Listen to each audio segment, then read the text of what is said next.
नमस्कार दोस्तों, आप सबका स्वागत है कृष्ण प्रज्ञा यूट्यूब चैनल में। दोस्तों, क्या आप जानते हो ज्ञानी मनुष्य को कर्म कैसा करना चाहिए? बहुत ही महत्वपूर्ण प्रश्न है। अगर इस प्रश्न का उत्तर आपको चाहिए तो आपको भगवत गीता का जो तीसरा अध्याय है उसमें से 25 नंबर का श्लोक आपको जानना बहुत ही ज़रूरी है। चलिए देखते हैं क्या है वो श्लोक।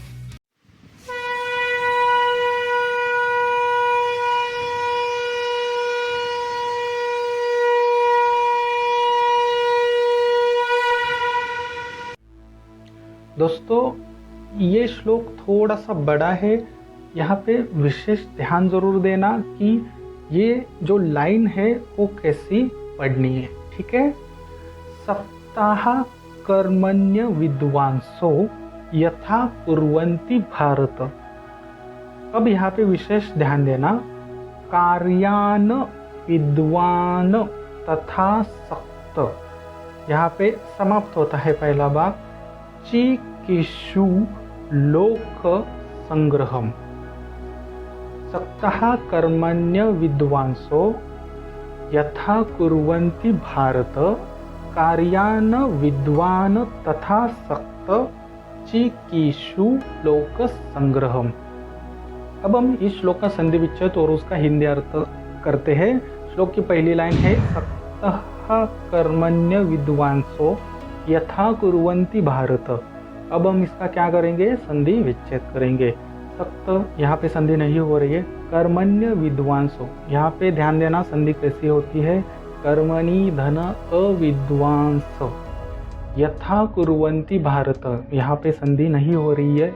हिंदी अर्थ देखते हैं। सप्ताह का अर्थ होता है आसक्ति से। कर्मणि धन अविद्वांस का अर्थ होता है कार्य अज्ञानी लोग। यथा अर्थात जिस तरह। कुर्वन्ति का अर्थ होता है करते हैं। भारत का अर्थ होता है हे भारत। श्लोक की दूसरी लाइन देखते हैं। ये श्लोक की दूसरी लाइन थोड़ी सी बड़ी है, लेकिन ध्यान देना दोस्तों। अब मैं यहाँ पे थोड़ा सा एक्सप्लेन करता हूँ कैसे श्लोक की लाइन पढ़नी है। कार्यान विद्वान यथा सक्त चिकीर्षु लोक संग्रहम। ठीक है, एक बार फिर से बोलता हूँ। कार्यान विद्वान तथा सक्त चिकीर्षु लोक संग्रहम। संधि विच्छेद करते हैं। यहाँ पे संधि विच्छेद से आपको डिटेल में पता चलेगा कि ये श्लोक की जो दूसरी लाइन है ये वो कैसे पढ़ी जाती है। देखिए, कार्यात विद्वान तथा आसक्त चिकीर्षु लोक संग्रहम। अब थोड़ा सा इन वीडियो को पॉज कीजिए और इस लाइन का थोड़ा सा आप सराव कीजिए। इतनी कठिन लाइन है नहीं है, इसलिए संधि विच्छेद आपको आना बहुत ही ज़रूरी है। हिंदी अर्थ करते हैं।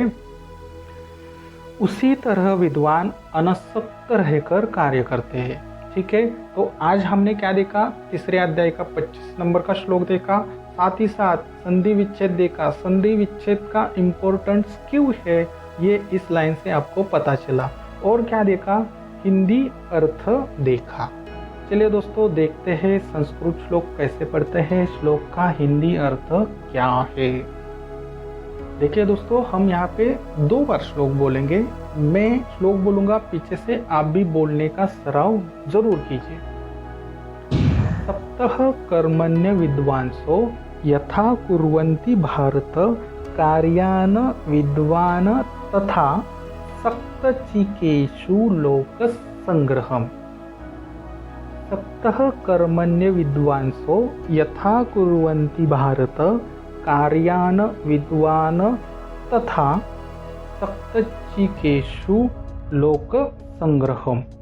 सप्तः कर्मण्य विद्वांसो यथा कुर्वन्ति भारत कार्यान विद्वान तथा सक्त चिकीर्षु लोक संग्रहम। भगवान श्री कृष्ण अर्जुन को क्या बोलते हैं?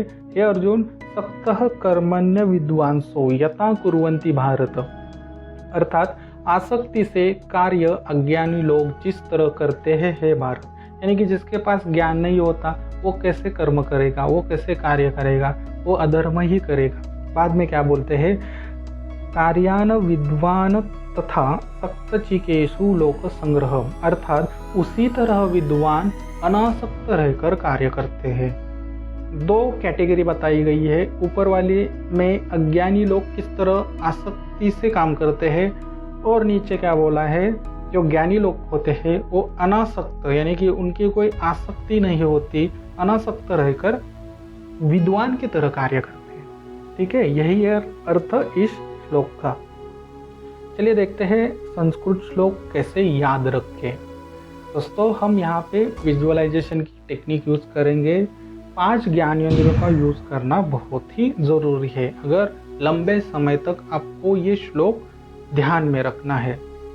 भगवान श्री कृष्ण से आपने प्रश्न पूछा था ज्ञानी लोगों को कैसे कर्म करना चाहिए, तो आपको पहले ही सेशन में प्रश्न का उत्तर मिला होगा कि अनासक्त रहकर ज्ञानी लोगों को क्या करना चाहिए, कर्म करना चाहिए। अज्ञानी आसक्ति में काम करते हैं।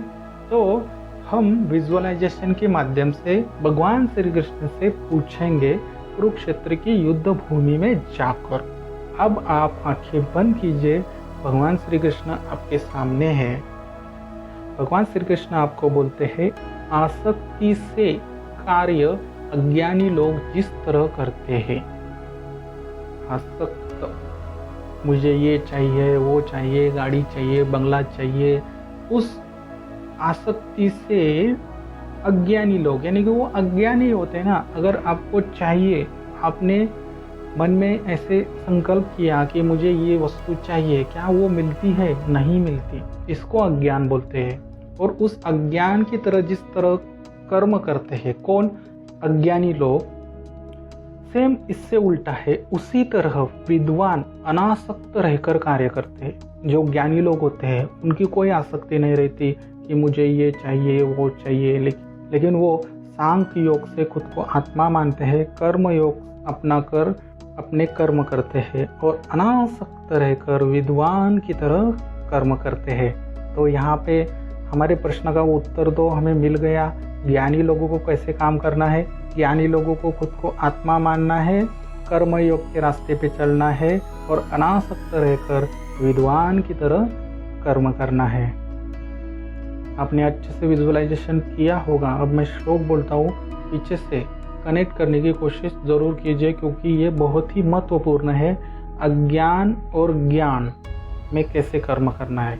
अगर आपको किसी वस्तु से आसक्ति है और उस लिए अगर आप कर्म कर रहे हो तो आप कैसे हो? अज्ञानी हो। और अगर आप कर्म करते हो कर्म योग के द्वारा अनासक्त रहकर, तो आप विद्वान हो, ज्ञानी हो। श्लोक बोलता हूँ, पीछे से कनेक्ट करने की कोशिश जरूर करना। असक्ताः कर्मण्य विद्वांसो यथा कुर्वन्ति भारत, कुर्यात् विद्वान तथा सक्त चिकीषु लोक संग्रहम। एक बार फिर से श्लोक बोलता हूँ, कनेक्ट करने की कोशिश जरूर करना, बहुत ही महत्वपूर्ण श्लोक है। सक्ताः कर्मण्य विद्वांसो यथा कुर्वन्ति भारत, कुर्यान् विद्वान तथा सक्त चिकीषु लोक संग्रहम। अब सभी लोग आंखें खोल सकते हो। जो भी आपने विजुअलाइजेशन किया है उसको पुनः स्मरण कीजिए, 2 मिनट वीडियो पॉज कीजिए और जो भी भगवान श्री कृष्ण ने जो ज्ञान दिया था उसको पुनः स्मरण कीजिए, ताकि ये जो श्लोक है वो आपके ब्रेन में अच्छे से बैठ जाए। 2 मिनट वीडियो पॉज के बाद देखते हैं क्या है इस श्लोक के प्रश्न। एक ही प्रश्न है, इस श्लोक से आपने क्या सीखा? ज्ञानी लोगों को कैसे कर्म करना चाहिए, अज्ञानी लोग कैसे कर्म करते हैं। अगर आप अज्ञान है तो ज्ञानी की तरफ आ जाइए, कर्मयोग अपनाइए और अनासक्त रहकर विद्वानों की तरह कीजिए। ऐसा ही नहीं कि अज्ञान की तरह आसक्ति से कर्म करना है। आपको कर्म कैसे करना है? ज्ञानी की तरह अनासक्त रहकर विद्वानों की तरह आपको कर्म करना है। तो आपका सोच लीजिए, आप अज्ञान की तरह कर्म करते हैं या ज्ञानी की तरह कर्म करते हैं। ठीक है, इसी तरह 700 श्लोक सीखना है तो कृष्ण प्रज्ञा यूट्यूब चैनल को सब्सक्राइब ज़रूर करना। चाणक्य नीति सीखना है तो चाणक्य प्रज्ञा यूट्यूब चैनल को सब्सक्राइब ज़रूर करना। फिर मिलते हैं अगले श्लोक में, तब तक के लिए हरे कृष्णा।